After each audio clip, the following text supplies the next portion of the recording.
Hey everybody, I'm Jack Rita. I'm a game designer with Future Pastimes, and I enjoy designing custom variants and expansions for all of the games that I play. And in this video, I'm going to be talking about a custom expansion I've made for Alien Frontiers, which is one of my favorite games. I really enjoy the retro futuristic aesthetic of the game. I like the mechanisms. I think it's elegant and a lot of fun. The dice are your ships, and you roll the dice at the start of your turn, and you perform different actions that are available and that your dice will allow you to perform. So the expansion that I've made is something that's called Waystations. And I have a few of these Waystation boards. They're very similar in size and how they work to the faction boards from one of the official expansions. So I'm going to describe what the Waystations are and how they work, and talk about why I like them. So you're going to have, in setup, you're going to have a number of these depending on your player count. So you'll have one Waystation in a two-player game, and for each additional player, you'll add another Waystation up to 4. And I will probably end up designing more of these because they're a lot of fun and they're easy to add to the game. And I can't quit. So the way they work, though, is the Waystations themselves are meant thematically to be something that is not orbiting the planet that the players are colonizing. It's kind of halfway between that planet and Earth, or wherever the players have come from in order to come to this alien planet. So that distance is going to play into how these work. So let's dive in. The first one we're going to look at is called the Cosmic Bazaar. So to do this one, you're going to only be able to use a die with a 5 or a 6 result. When you do, you're going to pay 1 fuel, and that is going to let you either gain a gemstone, and I'll explain what those are and how they work, or you can trade one of your alien artifact, alien tech cards for one that is available at the alien artifact. And that's important because sometimes when you go there, you know that you can replace them when you're placing your dice. But now that you're committed to getting something there, you don't necessarily get what you're hoping for, but then later on it does show up, and this is a much easier way to get a hold of it, because normally you have to have a number of dice until you've reached 8 or more on the pips.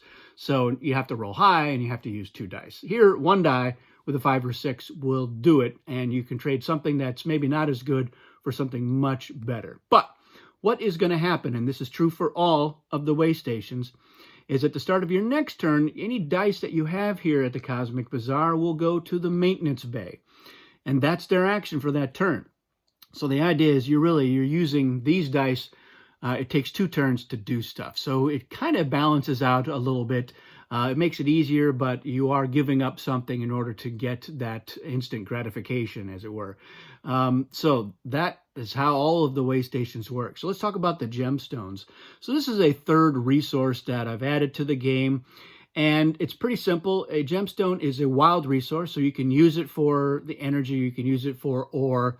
But there's now also a win incentive. The player who has the most gemstones is going to get a bonus. And right now it's 4 points. I may change that after playing through this more times, but that seems to work pretty well.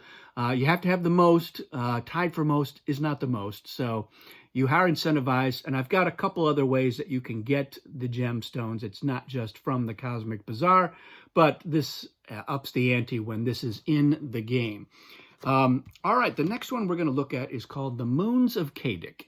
And the way this one works is, once again, you are spending 1 energy, and this is going to let you use the discard feature for one of your alien tech cards without having to discard it. So let's take a look at that. Here we've got the polarity device. So you've got this action here on top that you can do on your turn. But then there's one at the bottom under ore, and that is to discard this tech to swap the locations of 2 colony tokens on different territories. So these effects are often a little bit more powerful or have a bigger impact on the game than this one does. Although, again, it varies a lot from game to game. But this is a big deal because you're giving up this alien tech in order to do it. But if you have sent one of your ships out to the Moons of Kadic, you can do that effect without having to lose the alien tech. So that's potentially a big deal. A number of the other discard effects have to do with the field generator. So this is the positronic field generator. It lets you place it on any territory or move it to a different territory. And normally, again, you have to discard your data crystal in order to do that. But maybe you want to keep that data crystal, or maybe you want to then later on trade it at the Cosmic Bazaar. So that's how that one works. Starbase Niven is the next one. So this one is, you're going to pay one, and this lets you just take a face-up alien tech card from the alien artifact. So 1 die will let you get a new alien tech. It's just going to take you 2 turns. So it's almost like using 2 dice. But again, you are able to use a 1 that you've rolled here and not have to worry about, well, I'm never going to be able to pick up another alien tech if I keep rolling low numbers. This lets you get 1 right away. But again, that die is going to go to the maintenance bay. And then finally, we have the Void. And the way the Void works is similar to Starbase Niven. You're going to pay 1 energy, and you're going to be able to draw cards from the alien tech deck, but you're going to be drawing 1 card for each pip on the die. So if you use a higher number, you're drawing more cards. You're choosing 1 to keep and discarding the rest. And here, you're going into the Void. You're drawing not from the face-up, but from the top of the deck. So you're gambling, but you're going to get that tech right away. And again, if you use a higher number, you'll have a lot more options. So you may be like, oh, I rolled this 5. There's really no good place for me to use it because stuff is full up, or I've got plenty of energy, or whatever the case may be. But here you can be, you know what? That lets me draw 5 cards from the alien tech deck and pick the best one. And that's pretty useful. It might be worth losing that die on your next turn. So those are the Waystations. That's how they work. As I said, the Cosmic Bazaar in particular, because it adds the gemstone, it does work in conjunction with some of the other custom factions that I've done, but I'll cover those in a different video.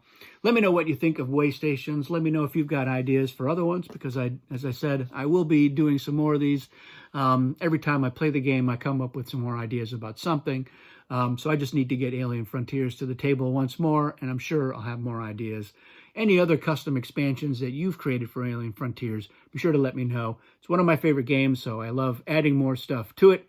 That's it for this video. Thanks for watching. We'll see you again soon.